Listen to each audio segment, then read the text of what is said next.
trails spanning the empty desert. Railway tracks that lead to nowhere. For this is the end of the line. But every element in these tests is carefully planned as to its design and location in the area. A variety of materials and building techniques are often represented in a single structure. Every brick, beam, and board will have its story to tell. When pieced together, these will give some of the answers and some of the information we need to survive in the nuclear age. At varying distances from ground zero, the point of detonation, numerous experimental elements are assembled. Underground structures and facilities of various types play their part in duplicating the complexity of the modern city. The vast research program includes testing such items as covering materials, paints, varnishes, plastics, also various fabrics and samples of clothing. On the outskirts of our test city, a synthetic forest has been erected to determine the protective value of foliage and trees. To give us a ringside view of the event, high-speed cameras stand like lonely sentinels, ready to photograph the hurricane of fury. Before leaving the test area, a final check is made on the multitude of instruments and technical devices which will record a variety of blast phenomena for future study. Now, with all the elements in place, our test city is complete. From the air, its center will appear as a bullseye to the bombardier at HR. On the morning of shot day, official observers, technicians, and scientists gather at News Knob to await the momentous event. This is the payoff for months of planning and preparation on the part of the Atomic Energy Commission, the military services, civil defense, and other test agencies. As part of an experiment to observe the phenomenon of atomic detonation at close hand, military personnel and defense officials dig in within a few miles of ground zero. After a final briefing from the officer in charge just before HR, the men disappear into their foxholes.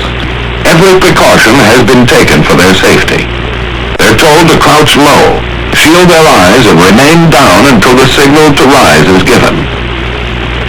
Now the moment of greatest anxiety, waiting those last few seconds.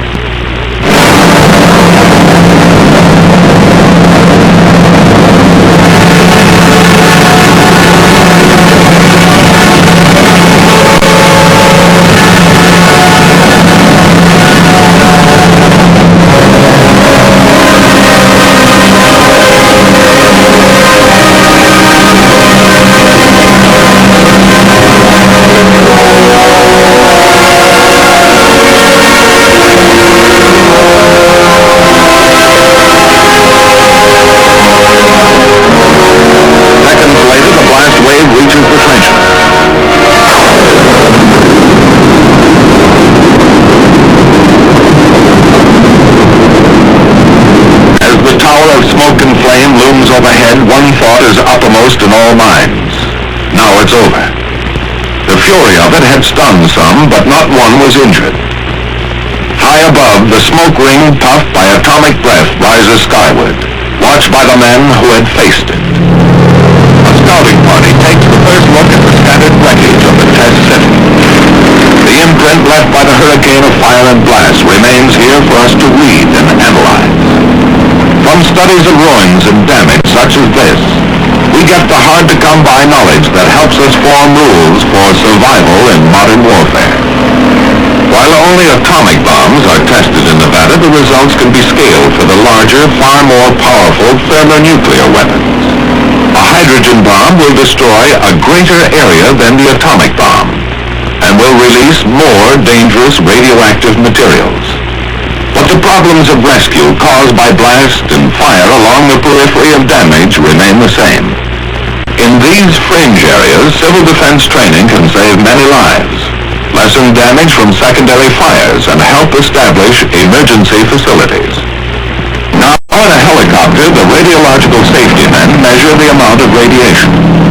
When readings indicate safety for human beings, the troops are led in for a tour of the area.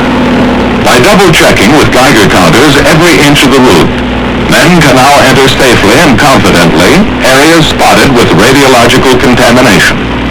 indication of the progress made in understanding atomic hazards. And thus, each test adds to our growing fund of knowledge.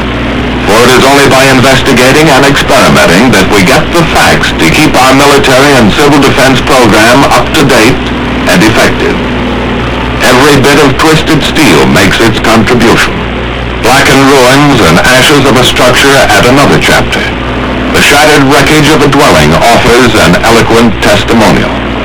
Piece by piece, like the parts of a jigsaw puzzle, our story is assembled, analyzed, and evaluated. Then the survival facts are made available to you through your local civil defense program. In the thermonuclear age, civil defense, like military defense, must be flexible. It must develop and grow, even as the forces that threaten our existence. And so until men of goodwill have turned this awesome power to peaceful uses, let us recognize the threat to our way of life, the threat to our survival, and